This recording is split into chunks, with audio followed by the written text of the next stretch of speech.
पहले प्यार, दुलार, परवाह, केयर।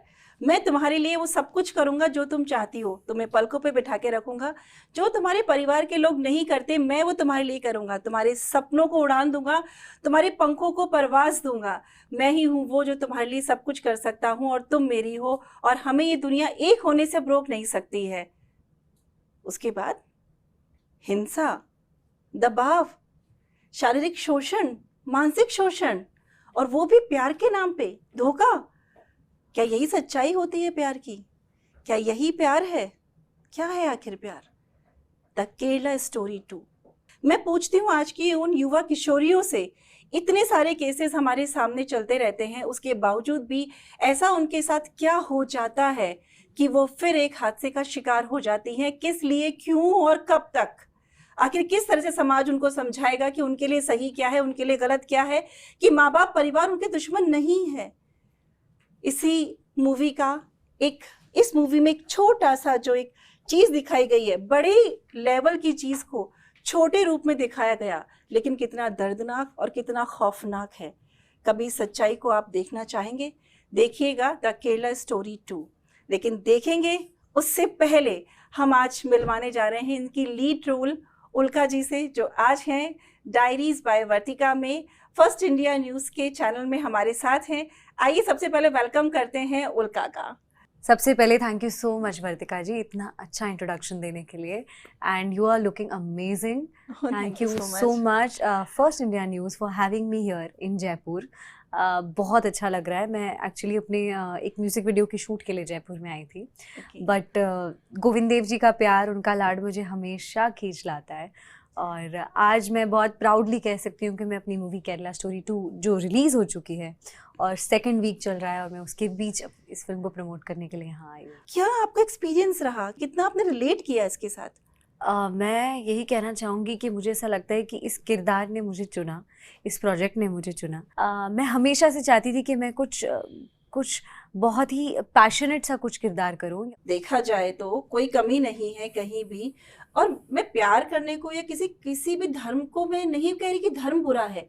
मैं सिर्फ ये कह रही हूँ कि कुछ लोग की मानसिकता ऐसी है कि वो सारी ही कौम को खराब कर रहे हैं। सब लोग ऐसे नहीं है। मैं भी पहले अक्सर मुझे भी ऐसा सवाल आता था, लेकिन हम सब तीनों लड़कियों ने जब ये किरदार निभाए, जब हमने, जैसे मैं सुरेखा नायर का किरदार प्ले कर रही थी केरला से, मेरा किरदार जो है वो बहुत ही पढ़ी लिखी, लिबरल माइंडसेट वाली और यूपीएससी की पढ़ाई करने वाली लड़की है। इसलिए मैं सभी से अर्जी करती हूँ कि जब आप ये फिल्म देखेंगे ना, एवरीथिंग विल मेक सेंस। आपके जो सवाल हैं कि ऐसा कैसे हो जाता है, कभी किसी लड़की का अपने पेरेंट्स से अच्छा रिलेशनशिप नहीं है सपोज, तो she is a very easy target. अगर कोई लड़की बहुत ही इंडिपेंडेंट है और उसका आउटलुक ज़माने की तरफ ऐसा है, तो आप पूरे ज़माने की निंदा, पूरी सोसाइटी की निंदा करते रहो और ऐसा करो तो you become in the good books, right? Beef खाने वाला आपका एक सीन बड़ा मैंने देखा, मतलब मैं अभी भी उस सीन से मैं नहीं बाहर आ पा रही कि किस तरीके से आपको पकड़ा गया और किस तरीके से, तो वो जो सीन था, क्या इम्पैक्ट दिया? अभी तक भी कुछ उस ट्रॉमा से आप बाहर आई है? पूरी मूवी आपने कर ली। सभी लड़कियों के साथ जो मेरा बीफ वाला जो ये सीन था, ये खास करके बहुत ज़्यादा पूरे देश भर में फेमस हो गया था। मैं इनफैक्ट ट्रोल हो रही थी कई स्टेट्स में। मुझे लगा कि शायद पॉजिटिवली उसे लिया जाएगा, लेकिन मुझे याद है जब कामाख्या सर, मेरे डायरेक्टर, ने मुझे साइन किया था, आई न्यू, उन्होंने हम सबको बताया था कि सच्चाई का एक पार्ट था ना उसमें, आपने कुछ नहीं किया। मतलब जिस सोचो कि लोग ट्रोल कर रहे हैं तब, जब वो एक मूवी है जिसमें बीफ नहीं था, वो जिसमें ये नहीं था कि उन्हें खिलाया गया और उन्हें खा लिया।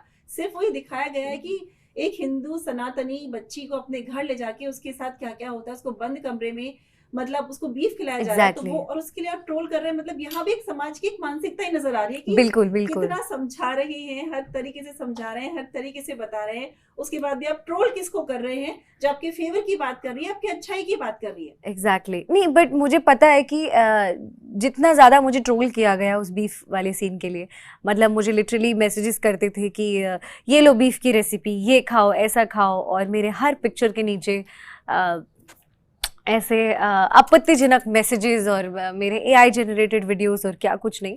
मैंने काफ़ी चीज़ों को रिपोर्ट भी किया, बट मैं जानती थी ये सब कुछ होगा।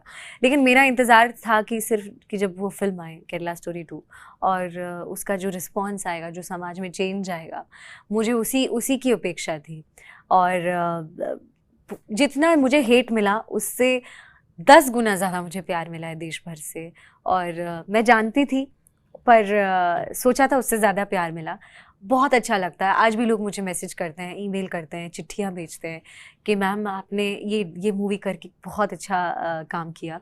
वी आर सो प्राउड, आपने ये फिल्म ली और आपने सुरेखा नायर का किरदार प्ले किया। मुझे पता है कि इस किरदार को निभाने के बाद धमकियाँ मिली आपको? काफ़ी धमकी, थ्रेटनिंग, हाँ, किस हाँ। तरीके की?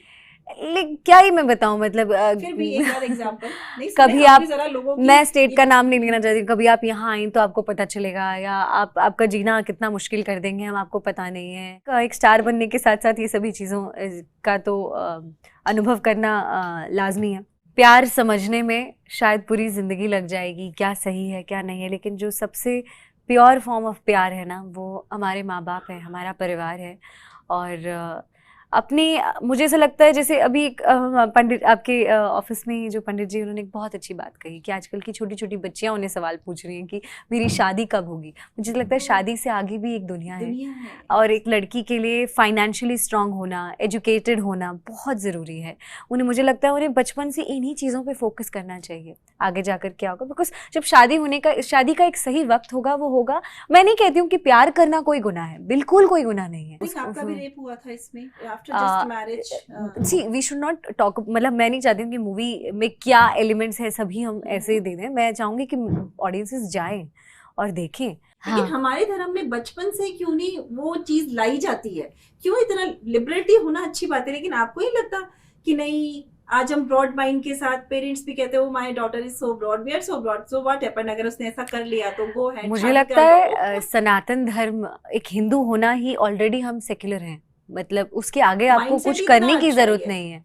हम ही हैं जो मोस्ट टॉलरेंट हैं इस पूरे दुनिया में। हम जानते हैं, हमने कभी किसी के ऊपर अटैक नहीं किया। मस्जिद है हमारे देश में चर्च हैं, और हमारे देश में मंदिर भी हैं। हम इतने टॉलरेंट हैं, तभी तो इतनी हार्मनी में हमारा देश जीता है सभी धर्मों के साथ। समाज में हम लोग ऐसा क्या करें उनका कि जो केसेस हो गए अब उसके बाद और ना हो?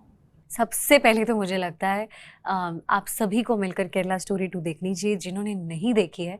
और मुझे लगता है जब आप केरला स्टोरी 2 देखेंगे ना, आपके अंदर वो संकल्प, वो क्लैरिटी अपने आप आ जाएगी। मुझे पता है, बिकॉज मैं विपुल सर के साथ जब मैंने केरला स्टोरी 2 की है, तो मुझे पता है उन्होंने कितना रिसर्च किया है। तो शायद कई लोगों को अभी भी कंफ्यूजन है कि फिल्म के ऊपर बैन है या स्टे लगा है, but the film is successfully released. कुछ और कहना चाहेंगे आप इसकी? अभी इस स्टोरी को शूट हुए काफी दिन हो गए, फिल्म रिलीज हो गई जी, किसी भी तरीके की कोई मैसेज? मुझे बहुत गर्व है कि मैंने केरला स्टोरी 2 किया है, उसमें काम किया है, और जिस तरह का प्यार पूरे देश भर से मिल रहा है, मुझे बहुत अच्छा लग रहा है।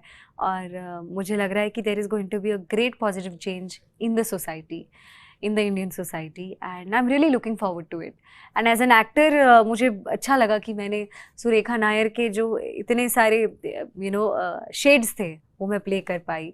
झांसी की रानी के बाद एक काफ़ी प्रोजेक्ट्स करने के बाद अब भी वो मुझे ऐसा लगता है कि बहुत टाइम लगा मुझे to come back to the right limelight. Bharat देश तो एक इतना प्यारा देश है कि जिसमें हम सब फ्लरिश हो सकते हैं। जी, आज द केरला स्टोरी 2 के लिए जो आज हमने बात करी, उल्का ने और मैंने, ना उल्का का मोटिव किसी धर्म को ठेस पहुंचाना है, ना मेरा मोटिव, ना इस मीडिया चैनल का मोटिव किसी धर्म के अगेंस्ट बोलना है। हमने सिर्फ उस क्रूअल्टी के अगेंस्ट बात करी है जो बहुत पेनफुल होती है। और हाँ, केरला स्टोरी 2 एक बार जरूर से जाके देखिए। मैं बहुत प्राउड हूँ that I am sharing this space with you, और आपने बहुत सही तरीके से समराइज किया है। जी, thank you so much, thank you इतना टाइम देने के लिए उल्का, और यहाँ आने के लिए। आप बहुत बिजी शेड्यूल्स में से आई हैं, और मैं यही कहूँगी, it's my honour, it's my honour. ईश्वर की कृपा आप पे बनी रहे। मैं जब भी जयपुर आऊंगी आप लोगों से फिर से मिलना चाहूंगी। बिल्कुल, thank you so much. Thank you. जय गोविंद, जय श्री कृष्ण।